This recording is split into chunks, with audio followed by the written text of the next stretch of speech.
Atos capítulo 9, verso 10 até o versículo de número 19. Diz assim o texto da palavra do Senhor. Atos capítulo 9, verso 10 a 19. Ora, havia em Damasco um discípulo chamado Ananias. Disse-lhe o Senhor numa visão: Ananias. Ao que respondeu: Eis-me aqui, Senhor. Então o Senhor lhe ordenou: Dispõe-te e vai à rua que se chama Direita, e na casa de Judas procura por Saulo, apelidado de Tarso, pois ele está orando. E viu entrar um homem chamado Ananias e impor-lhe as mãos para que recuperasse a vista. Ananias, porém, respondeu: Senhor, de muitos tenho ouvido a respeito desse homem. Quantos males tem feito aos teus santos em Jerusalém?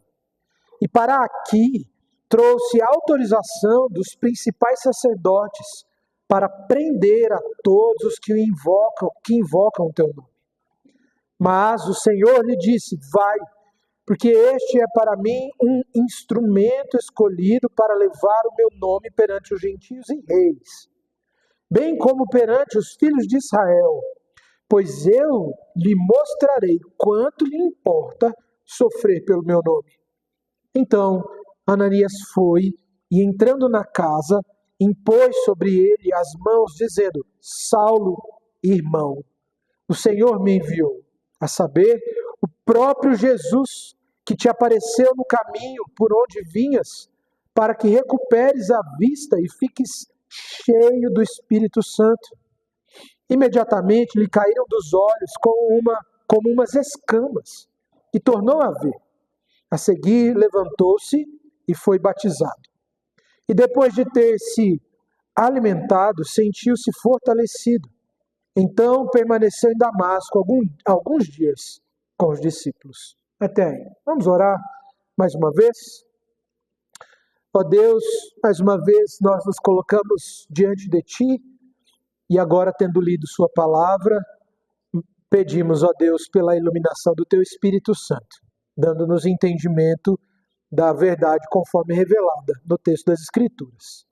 Aplica a Sua palavra no nosso coração, é o que te pedimos em nome de Jesus. Amém. Irmãos, especialmente para as crianças que vão fazer a anotação do sermão, nunca é só para as crianças, obviamente, irmãos, mas para as crianças que vão anotar, o título do sermão é Chamado para Ser um Vaso. Eu quero dar uma sugestão de desenho. Vocês vão desenhar uma jarra onde você pode colocar água, tá bom? Depois eu quero ver o desenho de vocês. Então o título do sermão é Chamado para Ser um Vaso. Irmãos, olhando para essa passagem, me veio à mente aquela experiência na infância onde nós consideramos a escolha de uma profissão no futuro. Talvez nem todas as crianças fiquem preocupadas com isso, embora haja um determinado interesse por alguma profissão, por algum tipo de formação. Mas normalmente os adultos perguntam para as crianças, né? O que você quer ser quando você crescer? E se os irmãos foram como eu, na minha infância, acredito que talvez tenha passado pela sua mente, em algum momento da vida, a possibilidade de ou ser um astronauta ou um bombeiro, não é verdade? Eu acho que todo mundo já sonhou em algum momento na vida ou ser um astronauta ou ser um bombeiro. Mas normalmente, irmãos, quando nós vamos crescendo e adquirindo alguma maturidade, normalmente a gente pensa em escolher uma profissão que nos dê uma boa remuneração ou que nos dê algum status e prestígio, alguma credibilidade. E na passagem que nós vamos estudar hoje, nós vamos ver aqui a história de um homem que gozava de prestígio e grande autoridade e credibilidade entre os seus, que havia sido educado na melhor das escolas, tinha tido a melhor das formações, era dotado ali de duas nacionalidades, que tinha planos e pretensões para a sua vida, gozava de respeito dos seus, mas que em algum momento o Senhor o chamou para ser algo que ele nunca havia imaginado antes. E talvez as crianças fiquem surpresas com isso, mas o Senhor o chamou para ser um vaso. Mas não é o vaso que você está imaginando, né? Pense aí, como eu disse, num vaso de flor, ou numa jarra, onde você pudesse colocar a água. Quem aqui já sonhou em ser um vaso? Acho que ninguém, não é verdade? Ninguém aqui teve esse tipo de pretensão quando era criança. Quando eu crescer, eu quero ser um vaso. Mas, meus irmãos, hoje nós vamos ver aqui que Deus não apenas chamou esse homem para ser um vaso, mas de alguma forma ele chama também a todos nós. E esse homem de quem nós estamos falando é evidente, nós já estamos aqui na exposição do texto de Atos, percebendo à medida em que a figura de Saulo, ou o apóstolo Paulo, vai aparecendo aqui à medida em que nós percorremos os capítulos do livro de Atos dos Apóstolos. Como vimos anteriormente, Saulo era alguém que tinha muito prestígio e autoridade. Provavelmente, inclusive, fosse um membro do Sinédrio. Se você se lembra, o Sinédrio era a principal autoridade religiosa nos tempos de Jesus. Quando Estevão foi martirizado, Saulo estava presente e, inclusive, deu seu voto favorável para o martírio de Estevão. Ele era, como nós vimos, um ferrenho inimigo dos cristãos e ele era alguém intenso, ele era um perseguidor implacável do Evangelho de Cristo e da sua igreja, colocando toda a sua energia na empreitada de perseguir e prender os cristãos. Mas como nós vimos na semana passada, do versículo 1 ao versículo 9, o Senhor tinha outros planos para ele. E na estrada a caminho de Damasco, o Senhor o apanhou e fez de um perseguidor implacável, um perseguidor humilhado.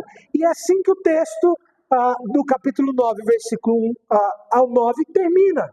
O texto começa falando sobre um perseguidor implacável, depois ele fala de um perseguidor perplexo, e ele termina com esse homem intenso, cheio de ódio pelos cristãos, humilhado na estrada a caminho de Damasco. Na verdade, o texto termina com Saulo sendo guiado pelos seus companheiros, porque agora ele estava cego até o seu destino final, que era Damasco.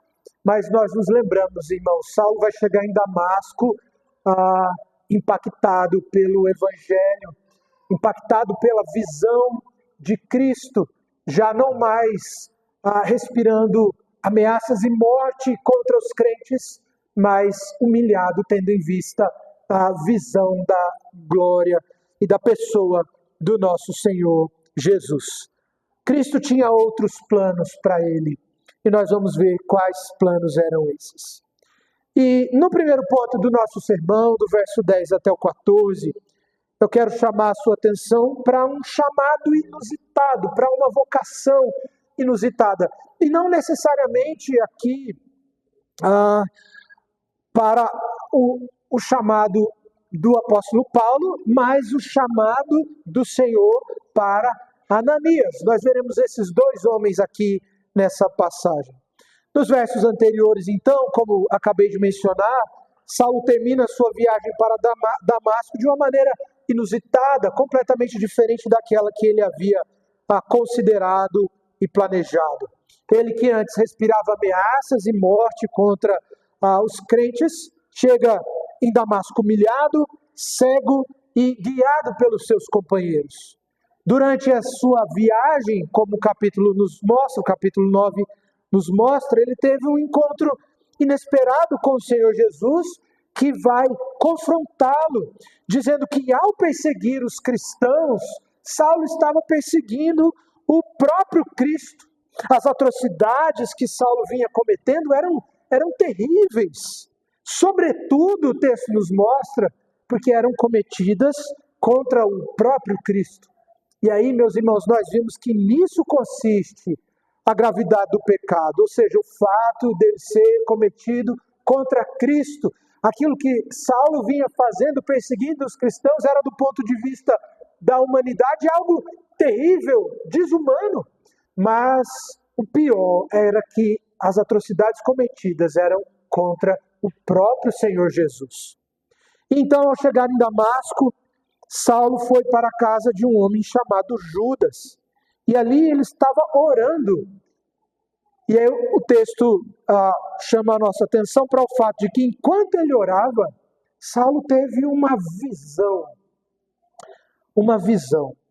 E nessa visão, o Senhor mostra a ele um homem chamado Ananias, que impunha suas mãos sobre ele e que lhe recobrava a vista.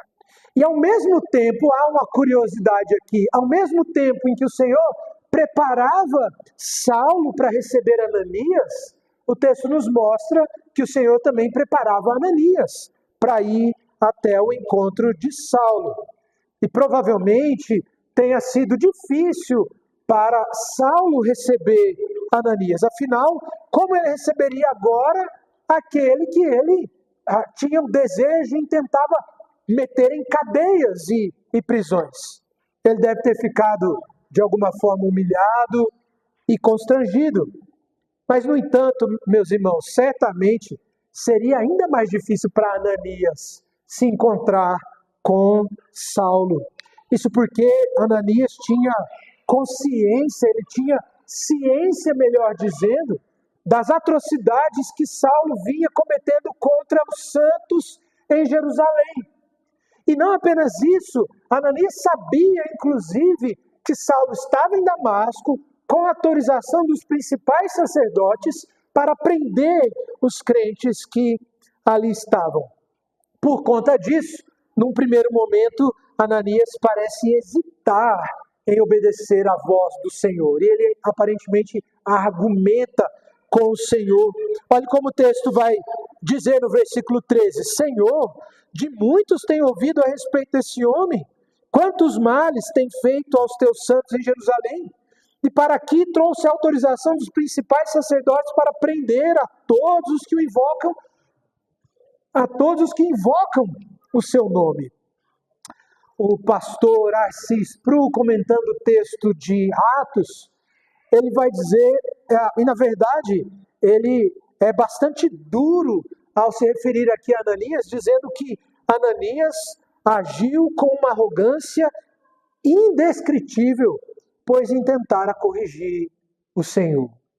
Confesso, irmãos, que num primeiro momento, quando li o comentário do Spru acerca da reação de Ananias, pensei que talvez ele tivesse sido um pouco exagerado na sua forma de descrever aqui a reação de Ananias diante daquela vocação, diante daquele chamado. No entanto, há uma questão que nós devemos considerar, e a questão é: será que nós devemos desconsiderar a gravidade do pecado daqueles que questionam o Senhor, mesmo que eles tenham abre aspas, bom motivo, fecha aspas? Ainda que eu e você, meus irmãos, tenhamos a disposição de nos simpatizarmos com Ananias, nós não podemos ignorar o fato de que ele está questionando a vontade do Senhor. Além do mais, Ananias, em algum sentido, é uma figura de todos nós, pois quando não compreendemos a vontade de Deus ou discordamos dos seus desígnios, nós cometemos a desfaçatez de sugerir que ele faça melhor. Não é assim, meus irmãos? Nós, quando vivenciamos a providência de Deus, não há uma inclinação e uma tentação do nosso coração em julgar que Deus esteja agindo de forma exagerada conosco, ou que os seus desígnios não sejam os melhores. Não somos assim tão arrogantes ao ponto de considerar que nós temos planos melhores para as nossas vidas do que os planos do próprio Senhor. Portanto, ao considerar aqui a atitude de Ananias, ainda que haja qualquer simpatia da nossa parte em relação a ele, não devemos desconsiderar a gravidade do pecado daqueles que ousam questionar a vontade do Senhor. Mas o Senhor foi misericordioso com Ananias. E nessa segunda parte do texto, do versículo 15 até o versículo 16, o que nós vemos aqui é o Senhor respondendo a Ananias e de alguma forma dando a ele motivos pelos quais ele vocaciona e havia escolhido o Saulo, que viria a se tornar o grande pregador e apóstolo Paulo, para ser um instrumento nas suas mãos. Em outros momentos, nós vimos que o Senhor havia respondido de maneira até mais dura contra aqueles que haviam questionado a sua vontade. Talvez você se lembre da forma firme com que o Senhor responde a Moisés, lá no texto de Êxodo, no capítulo de número 4, quando Moisés insiste em dizer ao Senhor que não era a melhor escolha e que não estava preparado para ir até o Egito, confrontar Faraó e libertar os hebreus da escravidão. Mas talvez você se lembre também da forma com que o Senhor responde a Jó, lá no capítulo 38, versículo 2 a 4. Olhe como Deus responde a Jó nessa passagem. O texto diz assim: quem é este que escurece os meus desígnios com palavras sem conhecimento? Cinge, pois, os lombos como homem, pois eu te perguntarei, e tu me farás saber, onde estavas tu quando eu lançava os fundamentos da terra? Dize-mo, se tu tens entendimento. O Senhor está dizendo: olha, quem você pensa que é para questionar os meus desígnios? Quem você pensa que é para questionar os meus preceitos? O Senhor havia respondido assim a Jó, assim como ele havia sido firme com Moisés, dizendo: não sou eu o Senhor, mas a maior graça com Ananias, aqui nessa passagem. Com suas palavras e esclarecimento a Ananias, o que nós vemos aqui é que de alguma forma o Senhor encoraja Ananias, não afirmando apenas que Saulo o aguardava. Olha, Ananias, você vai lá, porque Saulo já te espera e, na verdade, ele aguarda com ansiedade a sua presença. Há consolo aqui, mas o Senhor conforta Ananias, lhe dizendo, inclusive, que havia escolhido Saulo para ser um instrumento para levar a palavra do Senhor diante de seus compatriotas judeus, bem como diante dos gentios, diante das autoridades religiosas e também das autoridades civis. E aqui é onde a gente extraiu o texto ou o tema do nosso sermão de hoje. Porque a palavra aqui no texto grego para instrumento, ela é a palavra vaso. Esse é o significado, a tradução literal do texto original aqui. O Senhor está dizendo a Ananias que havia escolhido Saulo para ser um vaso. E a ideia é que Paulo seria usado como um vaso para carregar o fardo de Cristo e o tesouro do Evangelho.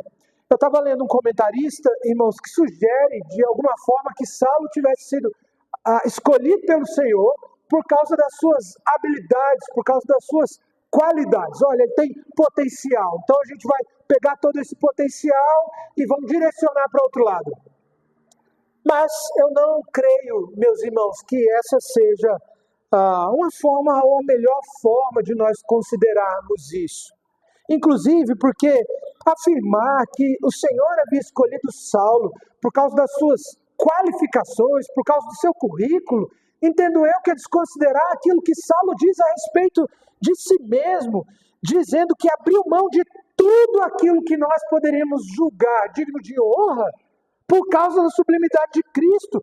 Segundo o próprio apóstolo Paulo, todo o seu currículo, tudo aquilo que ele havia aprendido, toda a sua carreira religiosa, toda a sua formação, todo o seu status, tudo isso não passava de refúgio.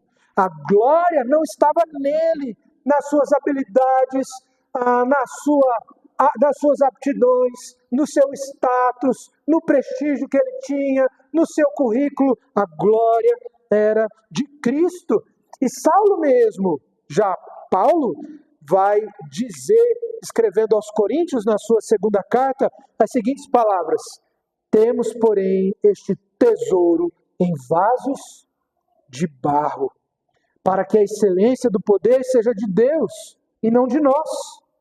Em tudo somos atribulados, porém não angustiados, perplexos, porém não desanimados, perseguidos, porém não desamparados, abatidos, porém não destruídos, levando sempre no corpo o morrer de Jesus, para que também a sua vida se manifeste em nosso corpo, porque nós que vivemos somos sempre entregues à morte por causa de Jesus, para que também a vida de Jesus se manifeste em nossa carne mortal. O próprio apóstolo Paulo havia compreendido isso. Ele era apenas um vaso de barro na mão do oleiro, que poderia fazer dele o que bem entendesse. A sublimidade era de Cristo e do evangelho que ele portava. Mas no texto de Coríntios, da segunda carta de Paulo aos Coríntios, o apóstolo Paulo vai chamar a atenção para um outro aspecto da sua vocação que é mencionada aqui no texto de Atos, que é o chamado de Cristo para que ele não apenas fosse um pregador do evangelho, que por si só é excelente e jamais coisa de só menos, mas para que ele também sofresse por causa do evangelho.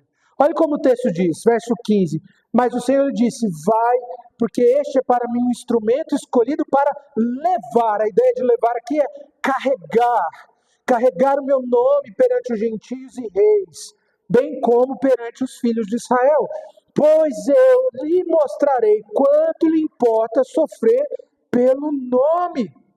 E aqui, meus irmãos, Paulo, no texto de 2 aos Coríntios, demonstrando a compreensão que ele adquiriu acerca do lugar do sofrimento na vida cristã. É importante considerar, meus irmãos, que esse sofrimento a que ele seria submetido e que ele enfrentaria e que ele conheceria ao longo da sua vida, não era por conta dos pecados que ele havia cometido contra a igreja nos tempos de perseguidor. Não era tipo assim, olha, você perseguiu os crentes lá, agora você vai pagar. Não, não era por isso. Mas ele participava ou sofria como quem participa dos sofrimentos de Cristo. Escrevendo aos Filipenses, o apóstolo Paulo vai dizer, sim, deveras considero tudo como perda por causa da sublimidade do conhecimento de Cristo Jesus, meu Senhor, por amor do qual perdi todas as coisas e as considero como refúgio para ganhar a Cristo e ser achado nele, não tendo justiça própria que procede da lei, senão a que é mediante a fé em Cristo, a justiça que procede de Deus, baseada na fé, para o conhecer, e o poder da ressurreição e a comunhão dos seus sofrimentos, conformando-me com ele na sua morte, para de algum modo alcançar a ressurreição dentre os mortos. Meus irmãos, certamente Paulo compreendeu plenamente o lugar do sofrimento na vida cristã. Pastor Paulo Anglada, comentando o texto de Atos, ele vai dizer algo interessante, dizendo que ninguém alcançou compreensão tão profunda das verdades cristãs e do significado da obra de Cristo e anunciou tão claramente quanto o apóstolo Paulo. Eu me lembro que no seminário, inclusive, eu tinha um professor de Novo Testamento que ele dizia algo interessante, dizendo assim, olha, você pega o melhor livro de teologia que você pode encontrar nos dias de hoje. O melhor teólogo, mais bem preparado. Tudo que ele produzir não passa de nota de rodapé, perto daquilo que o apóstolo Paulo escreveu. É verdade, meus irmãos. Nós estamos aqui diante de um homem que cresceria e adquiriria um conhecimento tal como ninguém antes havia adquirido. Nós podemos dizer que as palavras de Ananias a Paulo se mostraram verdadeiras. Lá no capítulo de número 22, Paulo, narrando aqui o momento em que Ananias o encontra, vai retratar ali as palavras que Ananias disse a ele naquela ocasião, sendo as palavras que seguem: o Deus de nosso Pai, de antemão, te escolheu para conheceres a sua vontade, veres o justo e ouvires uma voz da sua própria boca, porque terá de ser sua testemunha diante de todos os homens das coisas que tem visto e ouvido. Meus irmãos, diante desse chamado e dessa vocação, dessa transformação que nós vemos o Senhor realizando na vida de Saulo, um grande perseguidor, um perseguidor implacável, terrível, que não tinha qualquer escrúpulo em fazer maldades contra os crentes. Nós vemos o Senhor tendo planos completamente diferentes para a vida desse homem e o transformando maravilhosamente. Diante disso, meus irmãos, nós podemos dizer: não há impossíveis para Deus. Não há. Ele pode fazer infinitamente mais do que pensamos. Ele pode não apenas aplacar ou interromper a fúria dos perseguidores, mas ele pode, inclusive, fazer de perseguidores a pregadores fiéis do Evangelho, com vistas à promoção do reino e do nome de Cristo Jesus, nosso Senhor.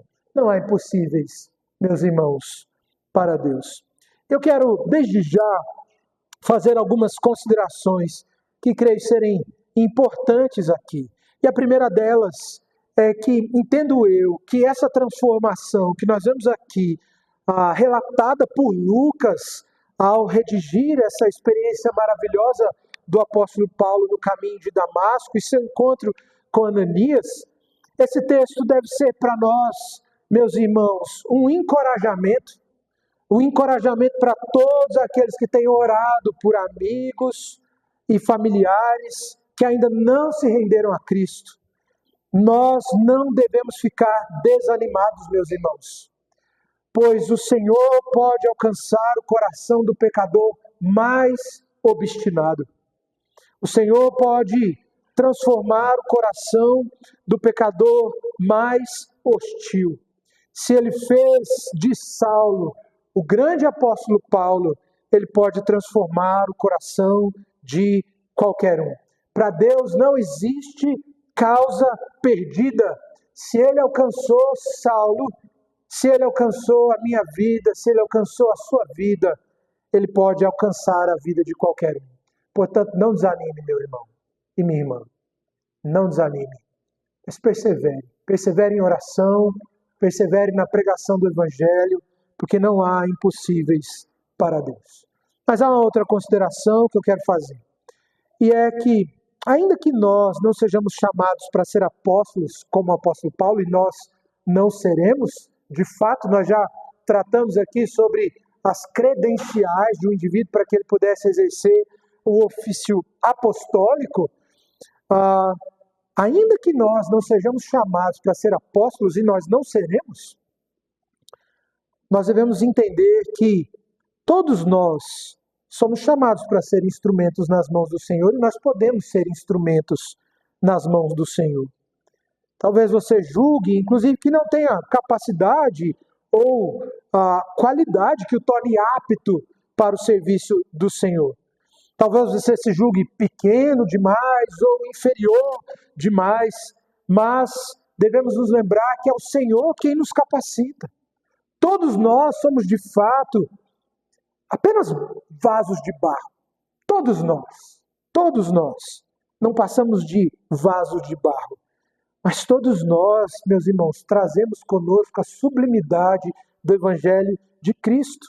E quando o Senhor nos alcançou pela sua graça e ação do seu Espírito, Ele nos capacitou com dons e talentos por meio dos quais nós podemos servir ao reino e à igreja. Existem muitas maneiras, meus irmãos, pelas quais nós podemos servir ao Senhor e devemos servir ao Senhor. Normalmente, quando a gente pensa no serviço para o reino, nós temos a tendência de pensar em atividades formais que podemos realizar no contexto da igreja. Mas eu gostaria de considerar aqui algumas outras formas com que nós podemos servir ao reino e servir uns aos outros. A primeira que eu gostaria de considerar é: nós podemos servir aos doentes, levando alimento em momentos de debilidade. Nós podemos servir mulheres com bebês recém-nascidos, fazendo de repente uma faxina em suas casas. Podemos acompanhar doentes em hospitais. Podemos ajudar com serviços braçais, ou mesmo prestando algum serviço de consultoria. Teu irmão está com dificuldade de gerir a sua vida financeira, alguém tem a maior habilidade e capacidade para isso, lhe instrui, lhe auxilia, lhe dá direção. Podemos também ajudar financeiramente aqueles necessitados. Podemos visitar idosos e fazer companhia a eles. Podemos auxiliar nas atividades da igreja que são necessárias para o desenvolvimento do culto. Existem muitas formas, meus irmãos, com que podemos servir ao Senhor, ao reino e aos crentes. O que precisamos é da consciência do chamado para servir que Cristo faz a todos nós. Que o Senhor faz a todos nós. Servir uns aos outros, meus irmãos, é um grande privilégio, mas é também uma grande responsabilidade. E a pergunta que devemos fazer é: você tem servido ao Senhor? Você tem servido ao reino? Você tem servido nesta igreja? Se tem servido, tem feito com o coração alegre, com contentamento, com alegria em seu coração? Busque servir ao Senhor com alegria e de todo o coração, meus irmãos. Mas há uma última consideração antes de prosseguirmos aqui na exposição da passagem, e há uma consideração que é sobre a realidade de que todos nós, assim como o apóstolo Paulo, somos também chamados para sofrer por causa de Cristo Jesus. O sofrimento é algo que faz parte da vida cristã. Eu sei que hoje em dia, no que podemos chamar de evangelicalismo brasileiro, existem muitas igrejas que vão dizer: se você está sofrendo é porque você está em pecado. E entendo eu que quando passamos por determinadas circunstâncias, devemos sim fazer um autoexame. Mas, meus irmãos, há um erro tão grande quando nós afirmamos que um cristão não sofre. É um equívoco tão grande, uma incoerência tão grande em relação à palavra quando nós afirmamos que a vida do crente é blindada de sofrimento. Pelo contrário, por causa do Evangelho de Cristo, todos nós passaremos por aflições. Então, não perca seu tempo ouvindo quem diz o contrário. Não perca tempo, é perda de tempo. Você está dando ouvidos àqueles falsos mestres que fazem coceira nos ouvidos, como o apóstolo Paulo diz quando escreve a Timóteo: crentes sofrem. Crentes sofrem, meus irmãos. Isso é parte daquilo que consiste em estar unido a Cristo. Estamos unidos a Ele na sua glória, e assim como o Senhor Jesus foi glorificado no último dia, nós também seremos. Mas até lá, meus irmãos, nós participaremos dos sofrimentos de Cristo Jesus, como meio por meio do qual o Senhor nos conforma à imagem do nosso Senhor. Crentes sofrem.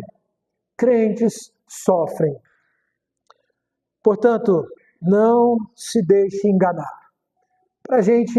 Para mim, como pastor, talvez fosse muito mais fácil chegar aqui e dizer o contrário. Acredito eu que nós teremos muito mais adeptos. Afinal das contas, é um tipo de discurso muito mais cativante. Mas a verdade, meus irmãos, é que, unidos a Cristo, nós não seremos apenas glorificados com Ele no último dia, mas nós sofreremos como Ele, enquanto nós estivermos caminhando na nossa vida cristã. E esse sofrimento tem um propósito de conformar o seu coração e o seu caráter ao caráter de Cristo Jesus. Como isso é sério, meus irmãos. E como isso é sublime. Sublime. Mas o último ponto do sermão, do verso 17 até o versículo de número 19, nós vemos aqui a confirmação do chamado do apóstolo Paulo. Anteriormente, inclusive, nós somos muito duros com Ananias, não é verdade? Dizendo que, de alguma forma, ele foi prepotente e arrogante, querendo sugerir a Deus uma forma melhor de fazer as coisas. Mas a despeito do quão reprovável possa ser a sua atitude narrada no texto anteriormente, nós podemos perceber agora, na passagem do verso 17 ao 19, a sua fidelidade e a sua obediência.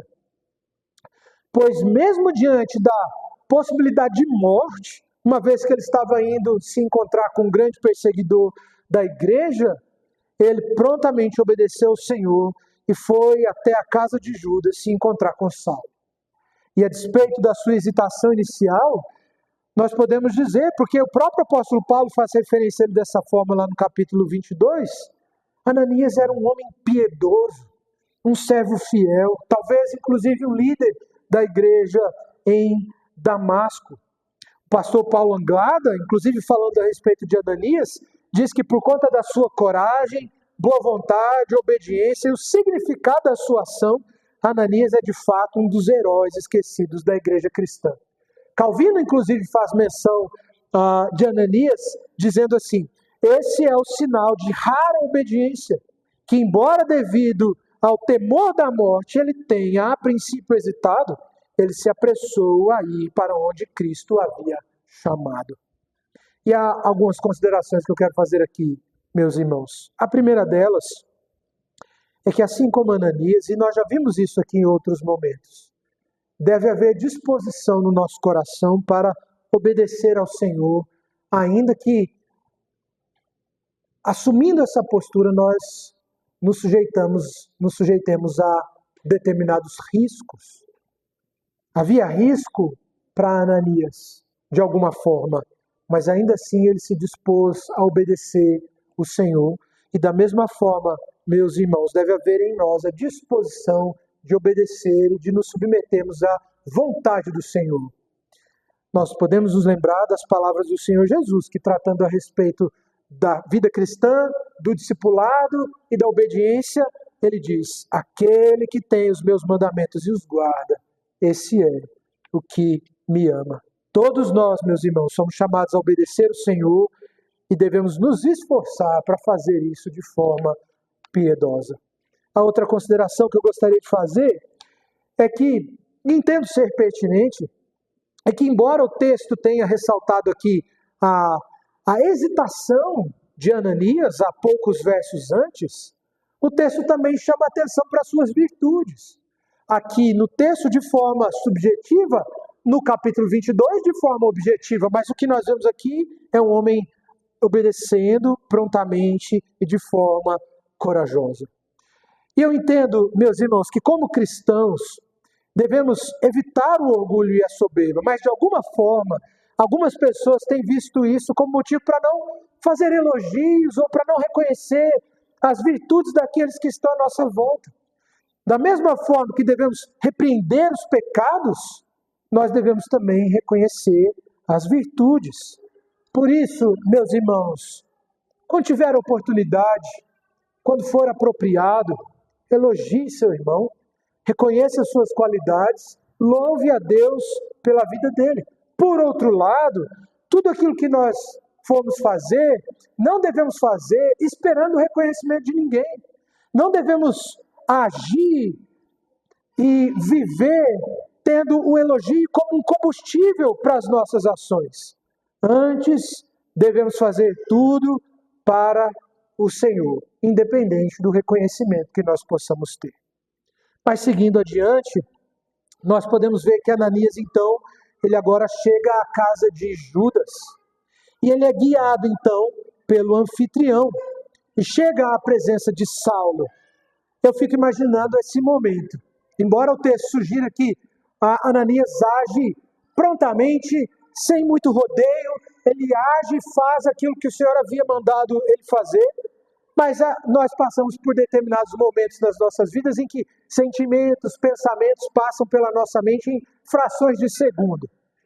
Qual deve ter sido o sentimento de Ananias ao chegar naquele lugar onde Saulo estava e ver ali aquele homem que anteriormente era um intenso perseguidor, agora humilhado, cego, prostrado, orando ao Senhor. A passagem vai dizer que, de alguma forma, no espírito fraterno, Ananias impõe suas mãos sobre Saulo e, na minha opinião, faz uma das declarações mais bonitas que nós podemos encontrar aqui nessa passagem, que é: Saulo, irmão. Meus irmãos, que declaração. Poucos textos antes, Saulo, o texto diz, respirava ameaças e morte contra os cristãos. Havia recebido autorização por parte dos sacerdotes de Jerusalém para prender crentes em Damasco. E agora Ananias põe suas mãos sobre ele e diz: Saulo, irmão. Meus irmãos, quão doce deve ter sido esse momento. O pastor e um comentarista chamado McLaren, que, fazendo referência a esse momento, ele descreve da seguinte forma: quão doce e estranho para quem falou e para quem ouviu deve ter soado aquele irmão Paulo. Que forte graça, confirmação da sua visão deve ter trazido a referência de Ananias à manifestação do Senhor. Quão humildemente deve ter se curvado o orgulhoso fariseu para receber sobre sua cabeça as mãos daquele que tensionava prender com cadeias. E aí o Derek Thomas, é um outro pastor, comentando essa passagem, ele faz uma aplicação aqui, chamando a atenção para o fato de que, assim como Ananias demonstrou disposição em receber aquele novo crente no seio da igreja, nós também devemos ter essa mesma disposição de abraçar novos crentes em nosso meio, independente do passado deles. Independente do passado deles. Mas após colocar sua mão sobre a cabeça de Saulo, o texto diz que caem como que escamas de seus olhos. E aqui é físico mesmo, meus irmãos. Embora em alguns outros textos o texto use uma linguagem simbólica, aqui o que cai são escamas, como que escamas, algo físico, material que acontece aqui. Logo, ele é batizado depois desse momento. A queda das escamas dos seus olhos ilustra bem a iluminação do seu coração. A cegueira anteriormente narrava, ilustrava a escuridão em que ele se encontrava e que é a escuridão em que todo homem sem Cristo se encontra. Todo homem sem Cristo se encontra em trevas. Aquele encontro de Saulo com Jesus na estrada caminho de Damasco mostrou a ele qual era a sua condição espiritual. Ele estava em trevas. Mas agora ele vê. Ele é introduzido na igreja, o que é simbolizado aqui pelo seu batismo. Ele é transformado, curado, batizado, e o texto vai dizer, extraordinariamente capacitado pelo Espírito Santo. É isso que o texto quer dizer aqui no final do verso 17, dizendo que Ananias estava ali para impor suas mãos sobre Saulo, para que ele fosse cheio do Espírito. Aqui, meus irmãos, o texto não faz referência àquele batismo com o Espírito narrado lá no capítulo de número 2, mas é uma referência à capacitação para a pregação do Evangelho. O texto termina dizendo que ele se alimenta, é fortalecido, e ele vai passar ali alguns dias em Damasco, desfrutando da comunhão dos seus irmãos em Cristo, sendo fortalecido na fé e dando início ao cumprimento da sua missão. O que nós veremos no texto logo à frente, mostrando que Saulo agora pregava o Evangelho em Damasco. Para concluir, meus irmãos, como nós podemos considerar como Deus mudou a história desse homem? Saulo está indo para Damasco, ele tem alguns planos, mas Deus faz planos completamente diferentes para ele. Talvez você se lembre comigo do texto de Provérbios 16, né? O coração do homem pode fazer planos, mas a resposta certa dos lábios vem do Senhor. Saulo tinha um plano, não era um plano bom, na verdade era muito ruim, Seu desejo era prender os crentes e impedir o avanço do evangelho. Mas Deus tinha planos diferentes para a vida desse homem. Aquele que talvez fosse um dos maiores perseguidores, aquele que talvez fosse um dos homens mais hostis à causa de Cristo, se tornaria o maior pregador de todos os tempos. Essa história nos mostra, meus irmãos, como Deus pode, de forma graciosa e bondosa, como Ele pode mudar não apenas a história de Saulo, mas também pode mudar a nossa história. Assim como Paulo, também podemos ser instrumento nas mãos de Deus para o cumprimento de seus planos. Assim como Deus transformou o coração e mudou completamente a disposição do coração de Saulo, Ele pode mudar a disposição do nosso coração. Isso serve para aqueles que estão orando por pessoas que ainda não conhecem a Cristo. O Senhor pode mudar as afeições dos corações. Isso serve para aqueles que já perderam a esperança da conversão de seus familiares. Isso serve para aqueles que lutam com problemas no casamento, como também serve para aqueles que enfrentam problemas com filhos rebeldes e insubmissos. Mas também serve para você que conhece a Cristo, mas que por conta dos seus próprios pecados perdeu o entusiasmo. Para aqueles que estão desanimados e desencorajados no serviço de Cristo, assim como o Senhor mudou a história de Saulo e a disposição do seu coração, Ele pode mudar a disposição também do nosso coração, a disposição do coração dos nossos familiares. Portanto, clame ao Senhor. Clame ao Senhor para que Ele desperte o seu coração, as suas afeições. Clame ao Senhor para que Ele transforme o coração dos seus familiares. O Senhor foi poderoso o suficiente para transformar a vida daquele homem. Ele é poderoso e gracioso o suficiente para transformar a vida de qualquer um. Mas, meus irmãos, essa passagem não é sobre Saulo, essa passagem não é sobre Ananias. Essa passagem não é sobre a história desses homens ou sobre a nossa. Essa passagem é sobre a soberania de Deus. É sobre o poder de Deus de usar homens e meios inesperados para fazer com que os seus propósitos se cumpram. Essa passagem nos mostra que não há quem possa frustrar os planos do Senhor. Não há perseguidor implacável que seja capaz de impedir o avanço da igreja.